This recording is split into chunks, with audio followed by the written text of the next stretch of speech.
In one of my videos, I mentioned how low the percentage of investors here in the Philippines is.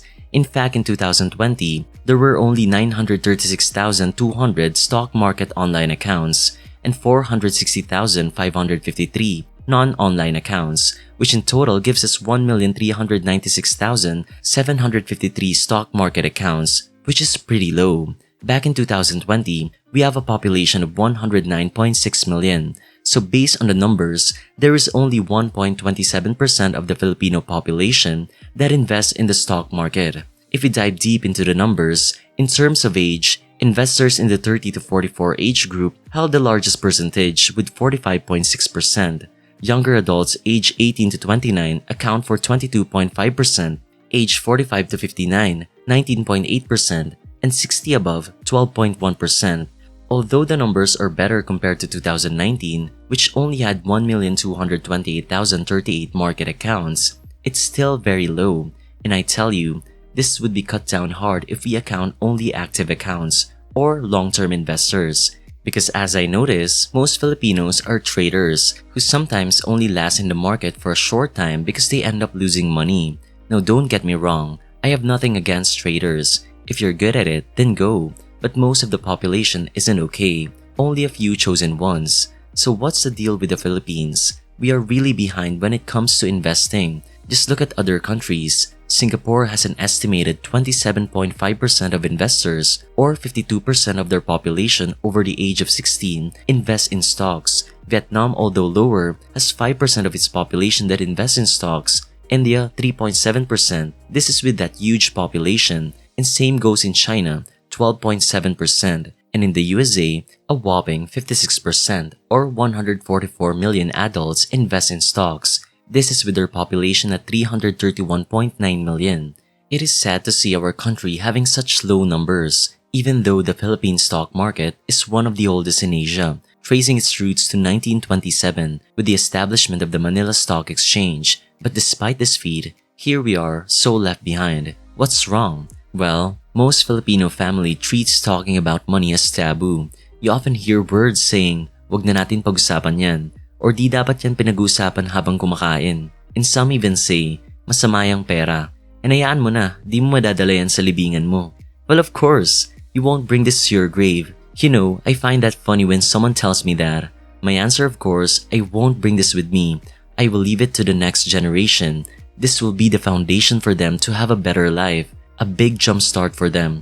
I often tell my friends how I hate those beliefs. Those simple things are what keeps us poor. This gives us a poor mentality about money. For me, money is not evil. It's how you use it that gives it its meaning. Just look around you. Every move we make, money is what we need. And for us to give a better life to the next generation, we need to be wise with it. We need to use every tool we can to compound our money to change our lives for the better. Now, another thing that keeps Filipinos away from investing, they only know one way to get rich, and that is business. Yes, business may be one of the fastest way or best way to get rich, but it's not the only way. You can also get rich investing in those businesses. You don't need to establish one on your own, because let's face it, not all of us are good at handling businesses. If you look at this is what most Filipinos experience. They save money, then a friend tells them, "Oh, I know a good way to make money. Let's do this business." Then they go blindly putting their lifelong saving into it. The business does well for quite a bit. Then boom, they encounter the problem. Then since they don't know anything about how to handle this or that, and they don't have the right mindset, then magically, their money is gone. Business close. Then they become what I call the just savers. These are the people who just save their money because of the fear of losing it again, letting inflation eat their savings. Well, let's not go to the next cycle, which is the saving phase, then getting scammed. Wasted all the money they saved because they got persuaded by that magical word of double your money without risk. Some even triple, or 10,000 pesos will earn 10K a month. This is the sad truth. And some combine these two cycles, failed business and scam investments, then end up being just a saver because of the loss of motivation. And there's more, the just savers and leave it all to lady luck. These are those who waste their money every single day on the lottery. You know that 100 million pesos is really tempting, but 24 pesos a day for a single lottery ticket is just like a vice.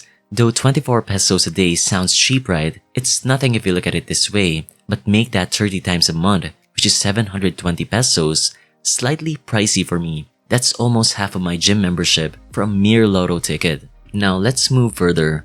Multiply that by 365 days or 1 year, that's 8,760 pesos. And what's your chance of winning? About 1 in 28,989,675. In percentage, well, let's not get to that because there are a lot of decimals in it. It's super duper low. Just imagine it this way. You getting struck by lightning is higher, so that low, and you would waste money for that. So why do most Filipinos fall into these traps? Simple, because they want instant money, instant gratification. The blinding light of instantly growing your money is a sure way to get their attention. And this answers the question of why there are so few investors. Because investing takes time. Compounding takes time to work. That's why in investing, time is our friend. And this doesn't appeal to the general public. Now I posted in one of my videos how far your 1,000 pesos a month would get you. There's a link below if you want to watch the full video. Now if you invested in the PSE index month after month from 1987 to 2022, you would now have 1,619,154 pesos. This is from your total investment of 432,000. Now let's go back to the lottery expenses. If you spend 8,760 for your ticket every year, but let's say you just invested that money in the index, so that's 730 pesos a month. You know, in that 35 years time frame, you would have a total invested money of 315,360 pesos, and that would grow to an outstanding 1,181,982. So that's how much your ticket is costing you. And this doesn't take you 1 in a 28 million chance. No, this is just you diligently investing every single month and keeping it there for a long time. I for one would rather put that money here than take my chances in the lottery. You know, this may not look appealing since it may take quite a long time to reach your first million, but it sure does work. And that's not all. The discipline and focus you gain from doing this can be a life changer. This will improve how you handle money, how you budget, how you view money, and you will have a long-term investor's mindset. With this, I am sure you won't just be investing 730 pesos a month. You would go further, study more, and in turn, try out different investing vehicles with a much better mindset and knowledge. I remember the quote of Robert Kiyosaki in his book, Rich Dad, Poor Dad. He said, "There is a difference between being poor and being broke. Broke is temporary. Poor is eternal." First, this might confuse you. Why is being poor eternal? Because poor isn't just a quantitative problem. Having a poor mindset is its meaning here. If you have a poor mindset, then you would never be rich.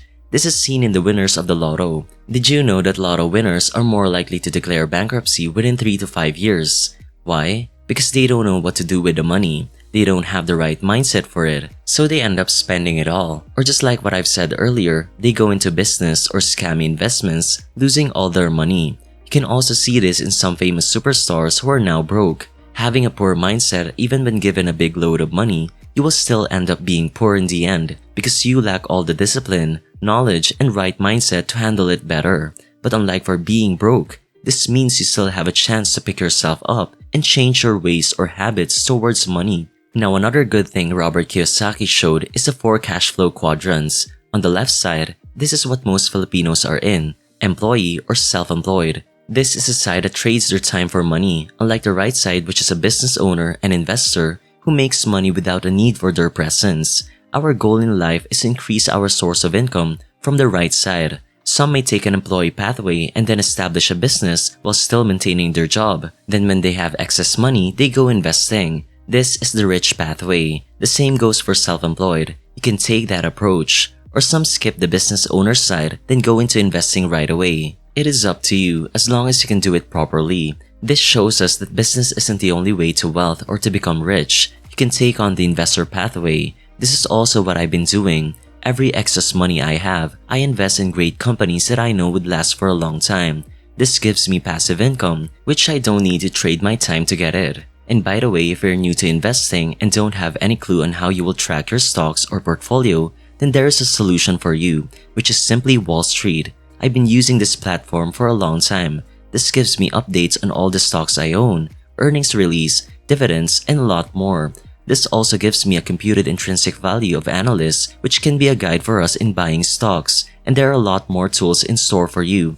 This is a good tool to have for any long-term investors out there. So if you want to try it out, then use my link below to get your 14 days free trial of all their platform's features. And that's not all. If you do avail of their plan using my link, you get a 30% discount. So level up your investing journey with Simply Wall Street. Anyway, so with all that said, no matter what you go for, may it be a business pathway or an investor's pathway, or it can be both, it's all up to you. All I want to share with you guys is business isn't the only answer. I chose to invest because I know this suits me better. I don't like handling a lot of people, and I save a lot, so instead of being left in my savings account, I'd rather let that money work for me. But of course, the same in business, you have to study it first. You have to know the basics of investing in stocks. Do not skip this step. Do not just listen to what other people are saying, or what some YouTubers saying, or even what I am saying right now. You have to study it on your own, even if you're just going to invest in a stock market index. Oh, by the way, if you don't have any clue what suits you the most, may it be investing in individual stocks, mutual funds, or ETF,